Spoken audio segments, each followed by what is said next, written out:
Hoje, quando você conversa com pessoas que têm práticas meditativas, ou próprios monges, os budistas, é um conhecimento milenar de, através de práticas respiratórias e do processo de autoconhecimento, você ter uma conversa mais frequente, diária, com seu próprio corpo. E isso me chamou muita atenção, porque é essa conversa que está ligada com sua capacidade de criar novas memórias. Olha bem como é que a gente aprendeu, eu principalmente, no meu início do estudo da neurociência, eram os estímulos que entram pelos nossos sentidos, vão diretamente pelo sistema nervoso para o cérebro. E agora a ciência está falando que não, são as sensações captadas pelo nosso corpo é que vão para o nosso cérebro. Então, aqui tem um lado bom e um lado ruim. O lado ruim é que nós não fomos treinados a ter essa conversa. O lado bom é que hoje a gente já sabe, como, por exemplo, eu que sou especializada na área de coerência cardíaca, a gente vai ter uma live um pouquinho mais para frente só sobre coerência cardíaca, é exatamente para nós treinarmos um processo de autorregulação, né? A nossa capacidade de nos autorregularmos,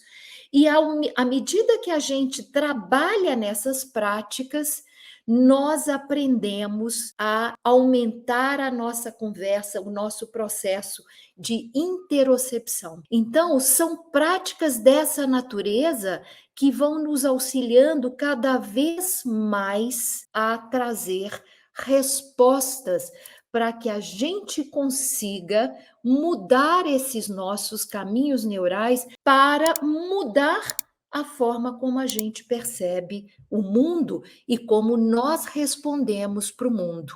Então, o Instituto HeartMath, ele tem pesquisas, e uma das pesquisas que também corrobora profundamente com o que a Lisa fala é que o coração, ele tem um campo eletromagnético ao redor do nosso corpo que chega até 5, 6 metros. E ele capta as informações do ambiente 6 segundos antes do cérebro. Então vejo que isso corrobora com o que a Lisa Feldman fala, porque o coração, que também é conectado dentro dessa fáscia e conectado com o nervo vago, que é o maior nervo do sistema parasimpático, ele está ligado com a fáscia também, ele recebe essa informação pelo coração. Então, um dos canais, e a ciência está trazendo para a gente essa informação, que esse canal talvez seja um dos principais canais de troca de informação do nosso cérebro, que leva as informações para o nosso cérebro, ela é feito pelo nervo vago. Quando a gente começa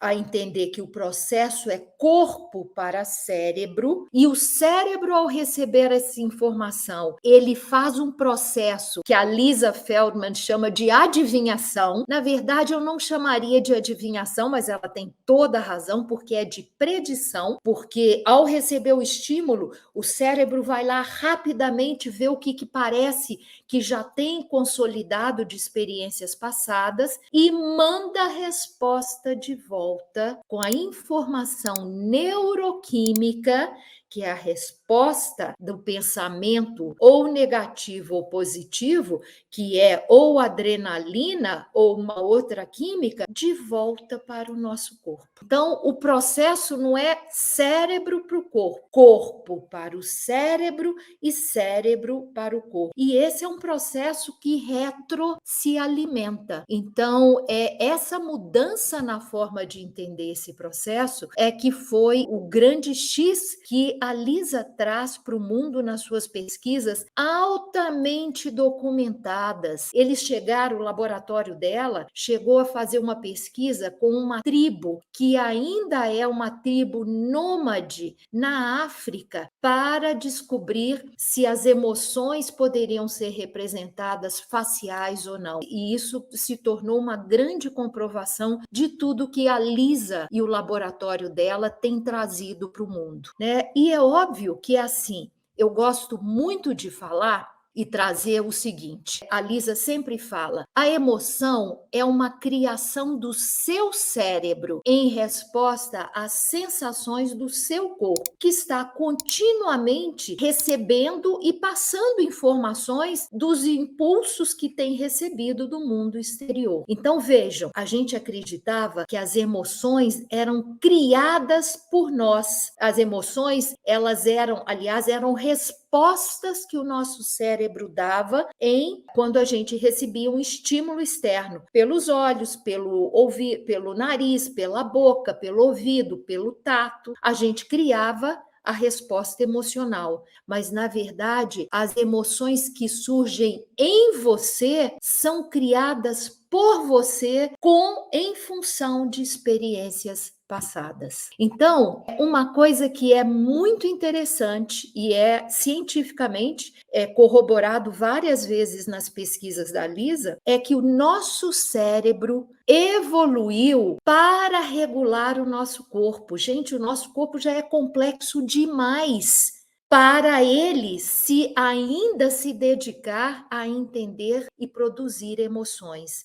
Então, vejam, quando a gente começa a entender esse princípio, que o corpo é para uma autorregulação, para regular todos os recursos que nós temos dentro do corpo, e esses recursos são oxigênio, água, glicose, tudo aquilo que você puder imaginar em termos de produtos químicos, vitaminas, enzimas, todas essas respostas extremamente complexas são os recursos que o nosso cérebro tem que administrar. E ela faz uma comparação super interessante, porque ela fala, imagina que seu cérebro é um gestor financeiro do seu corpo e ele está gerindo recursos. Então, se você tem uma noite mal dormida de sono, se você se alimenta mal, se você está continuamente chateado, se você se sente extremamente raivoso, irritado, isto consome os seus recursos. Então, você imagina que se você é uma pessoa que está com os recursos sempre sendo consumidos,